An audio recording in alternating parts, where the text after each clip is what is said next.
Assalamualaikum warahmatullahi wabarakatuh. Berjumpa lagi dengan saya Ibu Syafira. Semoga kalian di sana sehat selalu dan dilindungi Allah Subhanahu wa Ta'ala dimanapun kalian berada. Amin ya Allah. Nah, untuk pertemuan hari ini kita akan mempelajari teks anekdot, menyampaikan ide melalui anekdot. Nah, sebelumnya ada yang sudah tahu apa itu teks anekdot? Pasti tahu ya, karena banyak yang taunya cerita lucu. Nah, apa itu anekdot? Anekdot adalah teks yang berbentuk cerita, di dalamnya mengandung humor sekaligus kritik. Karena berisi kritik, anekdot seringkali bersumber dari kisah-kisah faktual dengan tokoh nyata yang terkenal. Nah, teks anekdot juga mempunyai fungsi. Fungsinya anekdot sebagai cerita singkat. Nah, fungsinya juga terbagi menjadi dua, yaitu fungsi primer dan fungsi sekunder. Yang pertama, fungsi primer teks anekdot ini adalah sebagai sarana ekspresi ketidakpuasan, kemarahan, dan kejengkelan terhadap suatu hal yang secara umum sudah diketahui oleh masyarakat. Nah, yang kedua, fungsi sekunder dari teks anekdot sebagai hiburan dengan analogi atau contoh dalam menjelaskan sesuatu. Nah, selanjutnya ciri-ciri dari teks anekdot. Yang pertama, teks anekdot bersifat humor atau lelucon. Artinya, teks anekdot berisikan kisah-kisah lucu atau bualan. Yang kedua, bersifat menggelitik. Artinya, teks anekdot akan membuat pembacanya merasa terhibur dengan kelucuan yang ada dalam teks. Yang ketiga, bersifat menyindir ya. Jadi di dalam teks anekdot ada kata sindiran. Yang keempat, bisa jadi mengenai orang penting. Yang kelima, memiliki tujuan tertentu. Dan yang keenam, kisah cerita yang disajikan hampir menyerupai dongeng. Dan yang ketujuh, menceritakan tentang karakter hewan dan manusia, sering terhubung secara umum dan realistis. Nah, selanjutnya ada unsur dari teks anekdot. Unsur-unsur teks anekdot itu dikarenakan teks anekdot adalah suatu cerita, maka teks anekdot mempunyai unsur atau pembangun ceritanya. Nah, unsur-unsur di dalam cerita anekdot itu ada tokoh, alur, dan latar. Nah, pertama tokoh. Tokoh adalah partisipan yang terlibat dalam cerita yang berada dalam teks anekdot. Tokoh dalam teks anekdot bersifat faktual, biasanya orang-orang terkenal. Yang kedua, ada alur. Nah, alur adalah jalan cerita berupa rangkaian peristiwa yang benar-benar terjadi ataupun sudah mendapat polesan maupun tambahan-tambahan dari pembuat anekdot itu sendiri. Nah, alur di sini mempunyai jenis-jenis alur ya, ada beberapa. Yang pertama, alur maju, yakni suatu alur yang peristiwa ditampilkan secara kronologis atau maju secara berurutan dari tahap awal, tahap tengah, sampai dengan tahap akhir cerita. Dan yang kedua, alur mundur. Nah, ini adalah suatu alur yang ceritanya dimulai dengan penyelesaian. Yang ketiga, alur campuran adalah suatu alur yang diawali dengan klimaks dari cerita yang kemudian melihat lagi masa lalu atau masa lampau dan diakhiri dengan sebuah penyelesaian dari cerita tersebut. Nah, biasanya alur yang sering digunakan anekdot itu alur maju ya. Nah, selanjutnya itu unsur teks anekdot yang ketiga. Itu ada latar. Latar berupa waktu, tempat, atau suasana. Dalam anekdot diharapkan bersifat faktual, artinya benar-benar ada di dalam kehidupan yang sesungguhnya. Nah, itu unsur-unsur dari teks anekdot. Nah, selanjutnya struktur anekdot. Nah, apa saja sih struktur anekdot? Nah, terbagi menjadi 5 bagian. Yang pertama ada abstraksi, merupakan pendahuluan yang menyatakan latar belakang atau gambaran umum tentang isi suatu teks. Dan yang kedua, orientasi, merupakan bagian cerita yang mengarah pada terjadinya sesuatu kritis atau konflik atau peristiwa utama. Dan yang ketiga, krisis atau komplikasi, merupakan bagian dari inti peristiwa suatu anekdot. Pada bagian itulah adanya kekonyolan yang menggelitik dan mengundang tawa.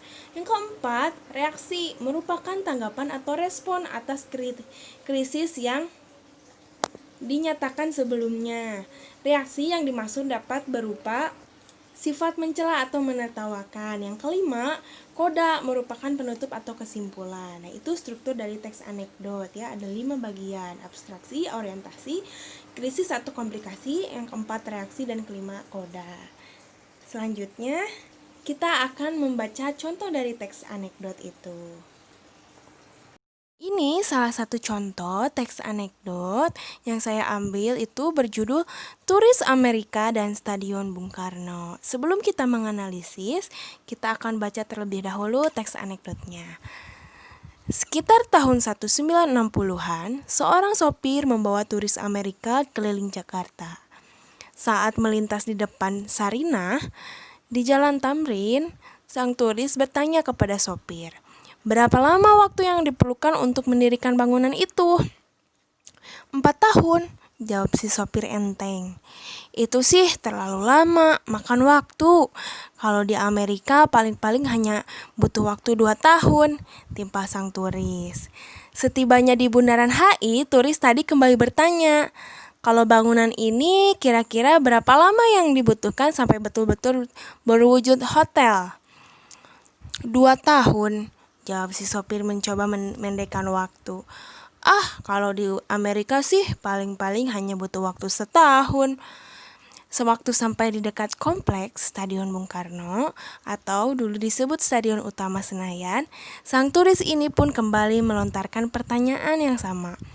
Tanpa memperlihatkan rasa bersalah sedikit pun, si sopir menjawab, "Entahlah, mister, kemarin sore stadion ini belum ada di sini." Nah loh, sekarang omongan mas siapa takut? Nah, itu dia teks anekdot yang berjudul Turis Amerika dan Stadion Bung Karno.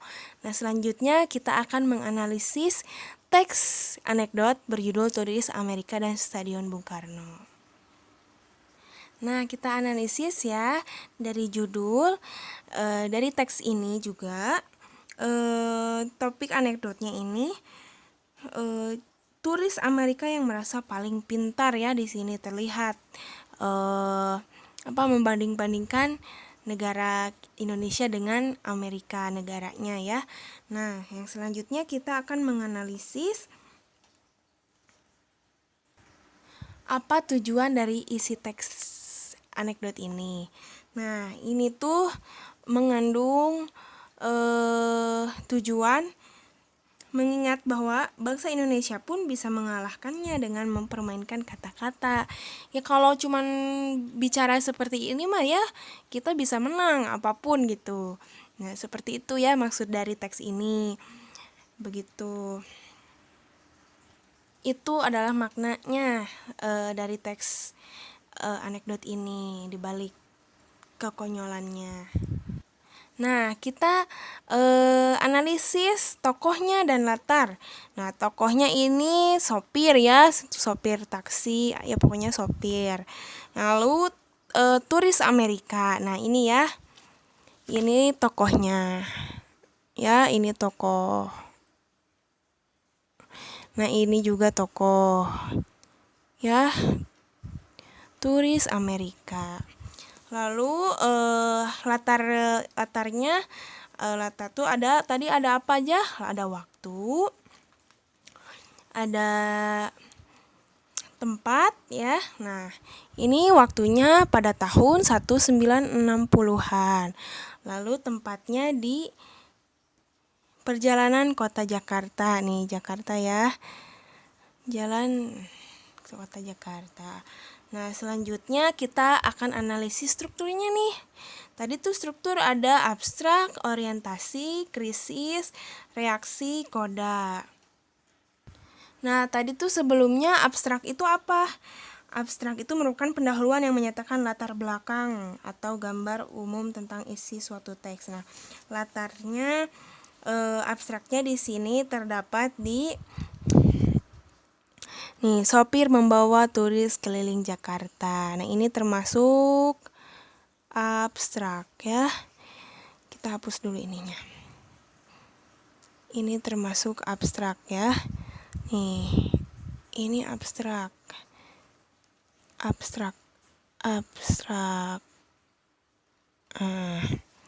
Itu abstrak ya. Nah, selanjutnya kita akan analisis orientasi. Tadi orientasi itu apa? Nah, orientasi itu merupakan bagian cerita yang mengarah pada terjadinya suatu konflik atau peristiwa utama. Nah, orientasi di sini turis memperhatikan jalan ya. Mana? Nih. Ini ya di sini. Turis memperhatikan bangunan-bangunan ya. Termasuk orientasi. Nah, ini ya termasuk orientasi di sini nih. Nah, selanjutnya krisis. Nah, krisis tadi apa? Ayo.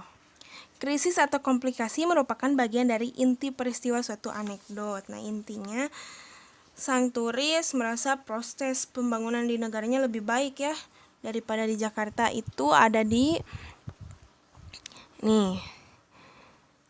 Ya, ada di sini. Di dialog, itu sih terlalu lama makan waktu. Kalau di Amerika paling hanya membutuhkan 2 tahun. Nah, ini ya, ini termasuk krisis.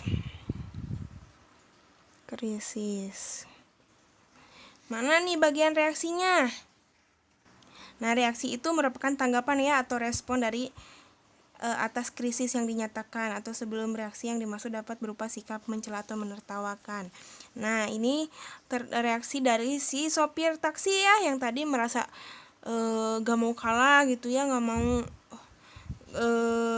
ingin membalas kesombongan si turis Amerika ini. Nah, ada di dialog ini 2 tahun katanya. Jawaban si sopir mencoba mendekatkan. Nah, ini termasuk dari reaksi. Ini reaksinya kan dari perbuatan si turis ya, sombong gitu. Nah, selanjutnya itu koda. Nah, koda itu merupakan penutup ya atau kesimpulan pertanda berakhirnya akhir cerita. Nah, ini tuh ada di sini. Nah loh, sekedar omong-omong mah siapa takut. Nah, ini termasuk koda ya, penutup. Nah, ini ya kesimpulan analisis dari teks anekdot turis Amerika dan Stadion Bung Karno. Nah, kita ulang lagi ya. Tadi itu topiknya mengenai turis Amerika yang merasa paling pintar ya di sini. Lalu tujuan dari anekdot ini atau makna dari teks ini tuh mengingatkan bahwa bangsa Indonesia pun bisa mengalahkannya dengan permainan kata-kata. Nah, lalu alur atau tokohnya ini ada sopir ya, ada sopir, lalu turis Amerika. Terus latar ininya di latar waktunya ada di tahun 1960-an, latar tempatnya di Jakarta. Oh iya, alur ya, ada alur juga ya unsurnya. Alurnya ini termasuk alur maju ya. Nah, selanjutnya tadi struktur ya sudah. Ini termasuk bagian abstrak, ada pada kalimat seorang sopir membawa turis Amerika di Jakarta. Nah, lalu orientasinya itu turis Amerika merasa memperhatikan bangunan-bangunan ya di daerah sini. Ini termasuk orientasi. Lalu krisis ada di dialog ini. Itu sih terlalu lama makan waktu. Nah, ini ya termasuk krisis. Nah, reaksi dari si sopir ya yang merasa tak mau kalah gitu dari si turis itu yang membandingkan. Nah, ini ya di dialog 2 tahun, jawab si sopir mencoba memendekkan waktu. Nah, ini reaksi ya. Lalu kodanya ini di sini ya.